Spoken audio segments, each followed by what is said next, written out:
Making choices can oftentimes be challenging. Whether it's in your life, I mean, for the people you are dealing with, or the item that you are collecting, or whatever.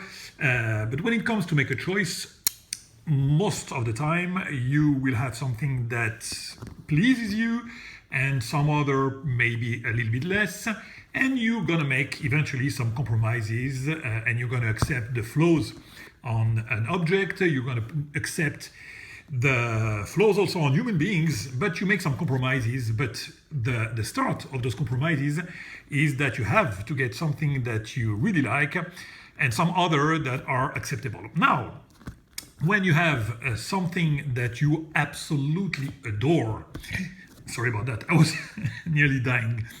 So when you have something that you on one part, something that you absolutely adore, and on the other, something that is almost a deal breaker, this is where it comes way more difficult. And such is the case with that knife. There are some points that probably represent what I like the most about knife. And let's start by that. First of all, you have this blade. This blade, as you can see it, is probably the best, if not actually not the best, because this is a matter of taste, of course. It's probably my favorite, I mean, really close to be my favorite blade in my collection. And for those of you who know me and follow me, you know that 90% of my my appeal for knives is actually the blade. This is what drove me crazy when I started collecting knives. It was mainly, fixed blade or some traditional French blade. So the mechanism was something, that came apart, and the handle was always something that helped me to hold the blade. But when we were a kid, the knives were attracted by that because actually of the blade. So I kept it that way. I mean, the blade for me is the most important part. And I will say that this blade, for the reason I'm going to discuss, is probably not far from being my favorite blade of all my collection. Incredible. Then, as always with Gerry McGinnis, you have his action and his detent. On this one, specifically with the flipper, I've said on previous video that the stronger it is, the better it is for a flipper. So this one has probably the strongest detent I've ever seen. So it provides, when you flip it, an action that is from out of space. Probably the best snappy and the snappiest, I would say, flipper that I have also in my collection. So that is something that I absolutely adore also. There is a con with that. The con is that here you have a hole that is here actually only for the design. Because as it is now, probably it will evolve in time, but as it is now, you cannot even with my fingers, you cannot break that detent. It's such a strong detent that you cannot break. So for now, it's only a flipper, but eventually those things evolve, and I'm sure that in some time the hole will be something that is going to be useful as a method of deployment. So I have the blade, I have this snappy action, which is always a pleasure, and it brings, as my buddy Scott suggested, it brings a smile on my face each time I deploy the blade. And Scotty, you were right. That's truly a pleasure. So, starting from that point, I could appreciate and keep the knife and be happy with that knife the rest of my life. But there are some points that makes that pleasure a little bit difficult. Of course, there is no flaw on this knife. Forget about flaw. If you want to find some flaws, you won't. It's just a matter of taste. So for me, and I've discussed about that on previous video, I became more attracted by smaller knife. This one is a big beast. You have an overall length of 9.4 inch for a blade length of 4 inch. Actually, the blade length doesn't bug me, but the overall length is something that is a little bit annoying and almost a deal breaker, because the handle is really big and it's wide also.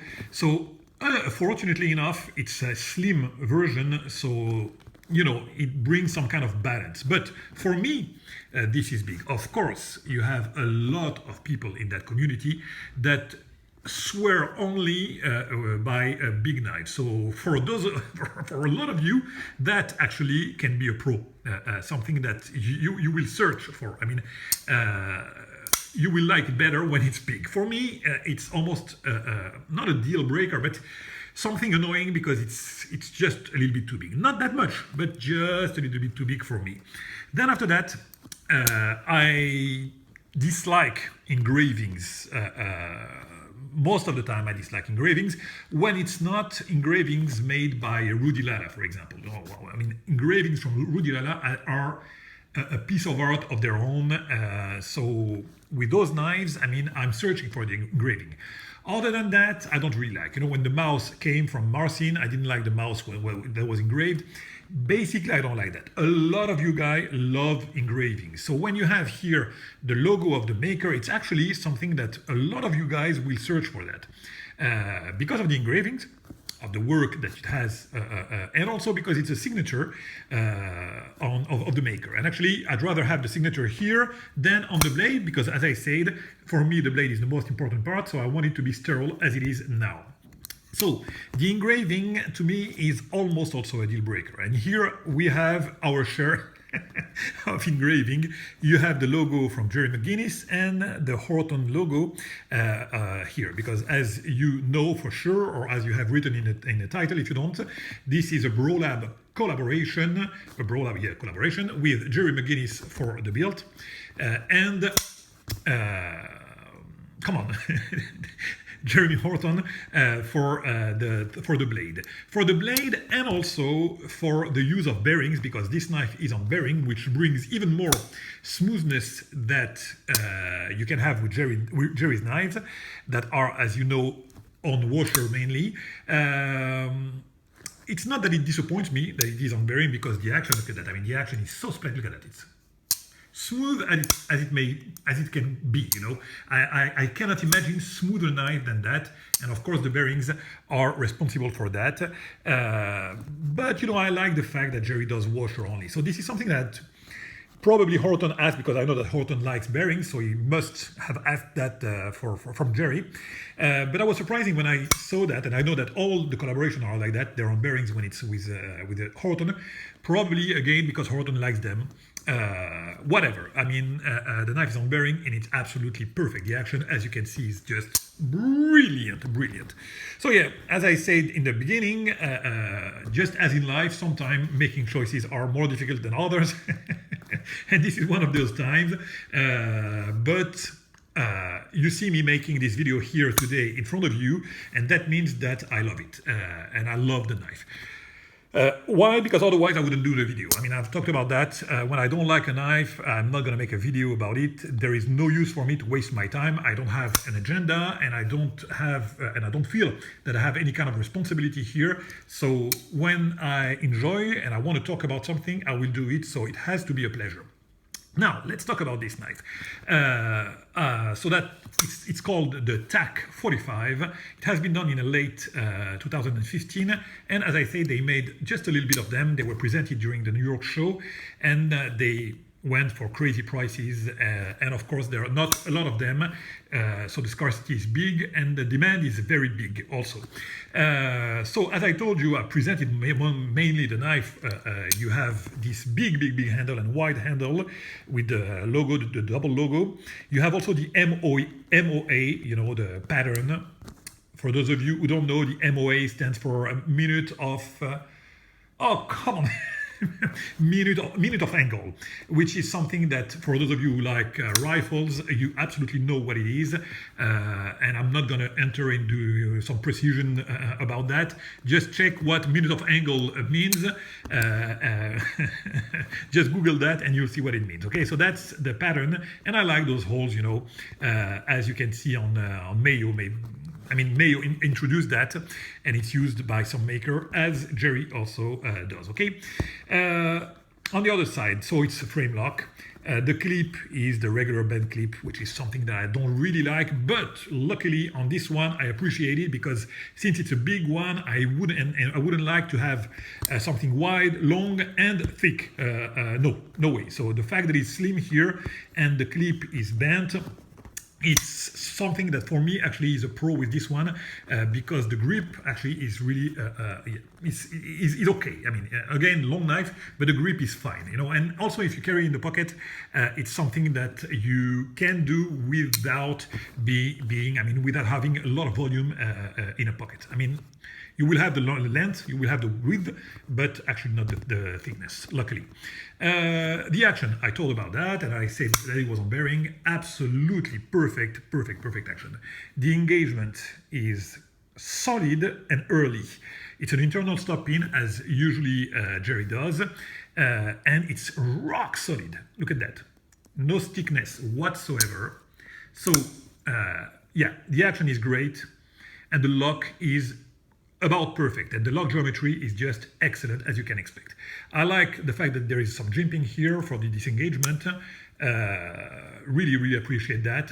I liked the fact also that there is some jimping here.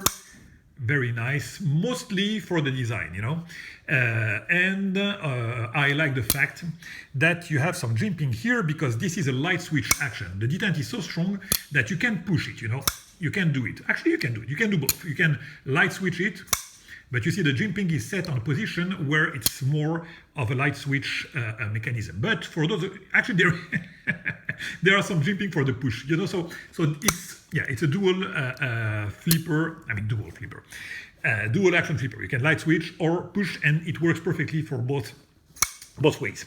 Now let's talk about this blade, because time is running. This blade is made by Jeremy Horton, and yeah, one of my favorite. You know that I like Horton, but this is one of my favorite. Why? Because usually I'm expecting to appreciate the ground part, and the flat is just the flat, you know, and it's just the contrast that I appreciate, but most of the time I'm going to look at this side better. But now look at this one. This one, if not as, I mean, if I don't appreciate it as much as the ground part, probably I will appreciate it even more. And that's incredible. Why is that? Actually, you have all the response in front of you. The fact that there is this big oval hole, the harpoon, the big and deep groove with this very nice stone wash inside. You know that the stone wash, I don't know if I'm going to show it to you here.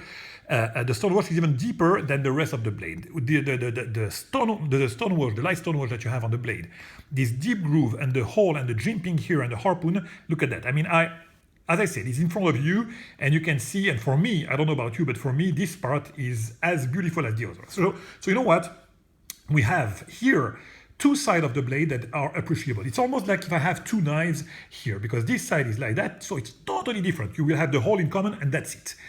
Because the groove, you won't find it here, and nothing. I mean, it's totally different. Now, check this side.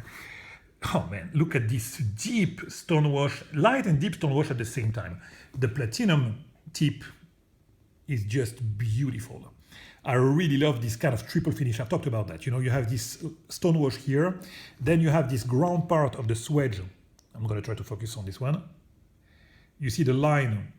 You see the line now, you see? So it's totally different than what you have here. You see the ground line.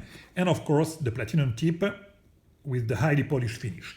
So yeah, this blade is so beautiful on this side.